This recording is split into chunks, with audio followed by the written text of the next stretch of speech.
Hey guys, oh, fingers in the way again. So, how's everybody doing?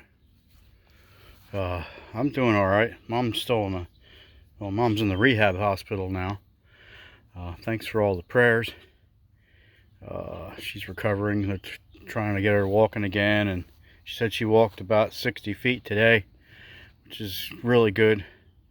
So anyway, I've been pulling my hair out the past couple days, working on this Cub Cadet 18. So, I had a whole bunch. This thing's been sitting for about 20 years. So, what I started with was, I still have some problems. Lots of problems.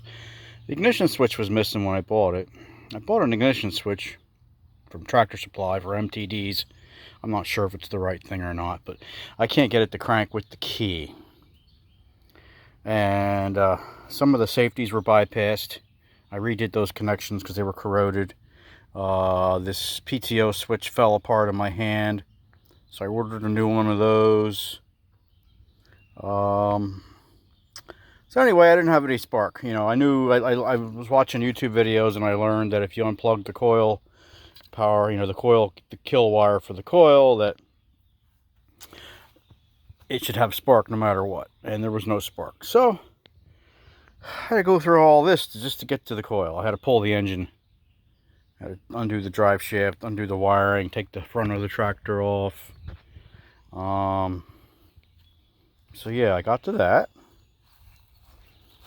It's a little rusty back here. This thing's got dual hydraulics though. I never had a Cub Cadet with hydraulics. I have a hydraulic pump for a narrow frame Cub Cadet, but it needs new hoses and stuff. I have to buy the rock shaft from eBay to make it work on one of my tractors, probably. So anyway, rambling on here. So I got it running. The fuel system probably has to be completely gone over. The fuel lines were just broken off the thing when I got it. But we're getting somewhere. I actually had it cranking with the hydrostatic move because, you know, the safeties are disconnected, and it does move back and forth cranking it. So like I said, I had to pull the engine out.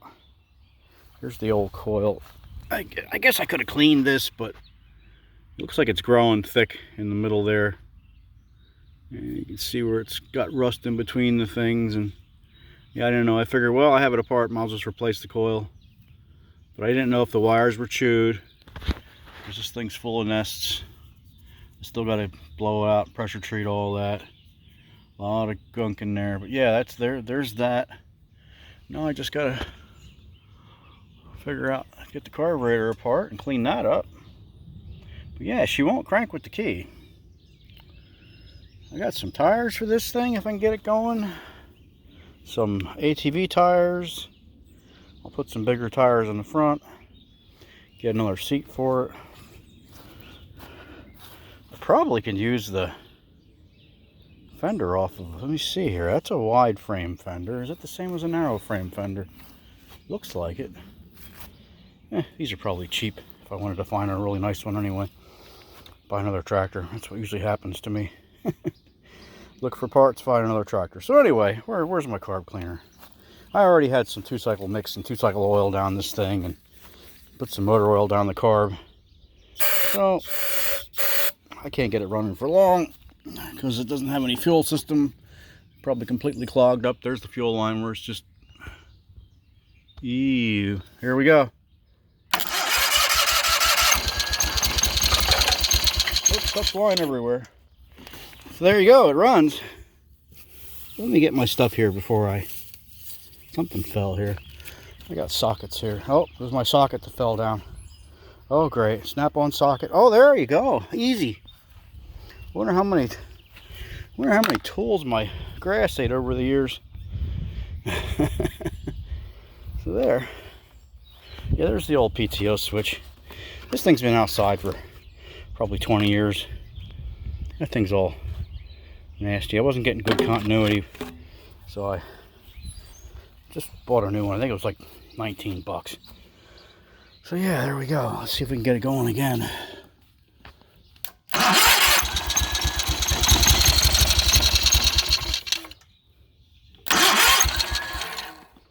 Alrighty.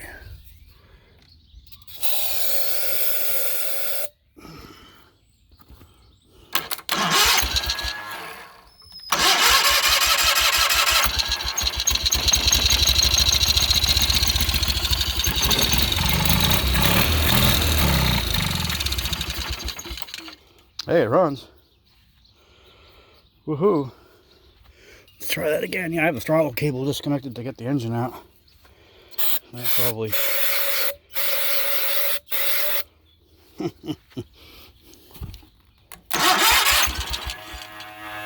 Oh. Oops, spider's coming out of